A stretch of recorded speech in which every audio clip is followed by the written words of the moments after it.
दोस्तों आज हम आपको एक ऐसे शख्स की कहानी सुनाएंगे जो साइंस की रोशनी और जादू के अंधेरे के संगम पर खड़ा था।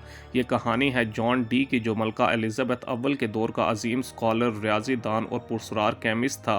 क्या वो वाकई जिन्नों से बात करता था या ये सब एक ज़हीन इंसान की तख्लीक थी?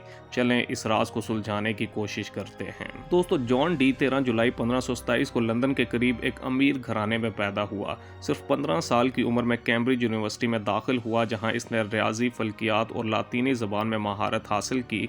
इसकी जहानत का चर्चा इतना था कि यूरोप की मशहूर यूनिवर्सिटियों में इसे लेक्चर देने के लिए बुलाया जाने लगा। मगर इसके दिल में एक और ही आग थी। वो कदीम अलूम, कीमिया गरी और मजहबी राजों की तलाश में गुम रहता था। दोस्तों 1558 में जब मलका एलिजाबेथ अव्वल तख्त पर बैठी तो जॉन डी इनके करीबी मशीरों में शामिल हो गया। इसने न सिर्फ मलका को नजूमी मशवरे दिए बल्कि इंग्लैंड की बहरी तोसी में भी अहम किरदार अदा किया। वो ब्रिटिश एम्पायर के ख्वाब को हकीकत बनाने वाले बहरी जहाज़ों के नक्शे बनाता था। कहा जाता है कि इसने नेविगेशन के रियाजियाती असूल ईजाद किए जो बाद में समुद्री सफ़र में इनकलाब ले आए।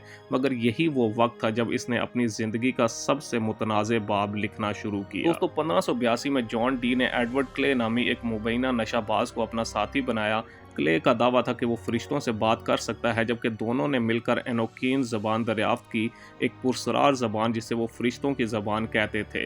जॉन डी के मुताबिक इस ज़बान के ज़रिए इंसान गैबी दुनिया से रब्ता कर सकता था। इन्होंने इसके लिए मखसूस आलात बनाए जिसे खुदा का आईना और क्रिस्टल बॉल कहा जाता है।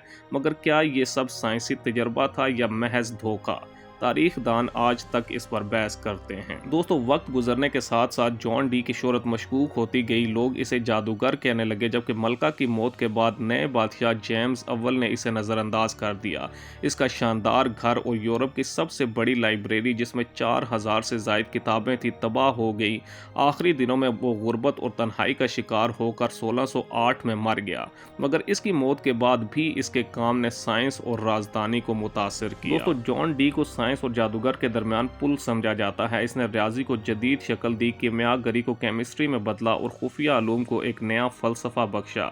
शेक्सपियर के ड्रामे द टेम्पिस्ट का किरदार प्रोसेप्रो जॉन डी से मुतासिर था, जबकि आज भी इनोकियन ज़बान पर तहकीक होती है और कुछ लोग इसे पैरानॉर्मल कम्युनिकेशन का जरिया मानते हैं। जॉन डी की कहानी हमें सिखाती है कि इल्म की तलाश में हदें कभी नहीं होती। तो दोस्तों ये थी जॉन डी की कहानी, एक ऐसा अबकरी जिसे तारीख ने कभी साइंसदान कहा, कभी जादूगर तो कभी रियाजी दान। अगर आपको ये वीडियो पसंद आई हो तो वीडियो को लाइक करें, चैनल को सब्सक्राइब करें और मज़ीद ऐसी ही पुरस्कार वीडियोस देखने के लिए हमारे साथ जुड़े रहें। अगली वीडियो तक के लिए अल्लाह हाफिज़।